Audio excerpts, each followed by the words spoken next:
Hello అందరికీ ఈరోజైతే bread pudding చూపిస్తున్నాను. చూసేయండి, చాలా సింపుల్గా ఉంటుంది. ఫస్ట్ అయితే బ్రెడ్ ఎడ్జెస్ కట్ చేసుకొని ఇలా మిక్సీ జార్లో వేసుకొని అయితే పౌడర్లో పట్టేసుకోవాలి. చూస్తున్నారు కదా, ఇలా పౌడర్లో పట్టుకున్న తర్వాత మనం క్యారమిల్ రెడీ చేసుకోవాలి. దానికోసం అయితే చిన్న ప్యాన్ తీసుకొని అందులో ఒక 4-5 టీ స్పూన్స్ అయితే షుగర్ వేసుకొని ఒక 2 టీ స్పూన్స్ అయితే వాటర్ వేసుకొని మంచిగా ఈ కలర్ వచ్చేంత వరకు అయితే దాన్ని అయితే కరిగించుకున్న తర్వాత మనం దేంట్లో పుడింగ్ చేసుకోవాలనుకుంటున్నామో అందులో అయితే ఇది మీ క్యారమిల్ని పోసేసింది, అది మంచిగా సెట్ అవుతుంది. తర్వాత ఇందాక పౌడర్ చేసుకున్నాం కదా, అందులోకైతే 2 ఎగ్స్, అలానే కొద్దిగా పంచదార, కొద్దిగా పాలు, ఇవన్నీ పోసేసి మీ దగ్గర వెనిలా ఎసెన్స్ ఉంటే వేసుకోండి, లేకపోతే ఒక 2-3 యాలక్కాయలు వేసుకోండి, సరిపోతుంది.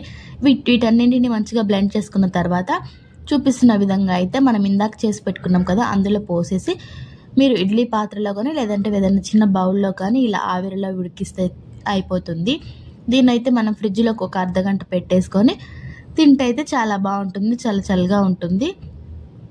ఇదైతే చాలా మంచిగా వచ్చిందనమాట. చూడండి ఎంత బాగా వచ్చిందో. ఇంకా పిల్లలు కూడా చాలా ఇష్టంగా తింటారండి. వీడియో అయితే ఇంతే. నచ్చితే ప్లీజ్ లైక్, షేర్, సబ్స్క్రైబ్ మాత్రం అస్సలు మర్చిపోద్దు. బాయ్.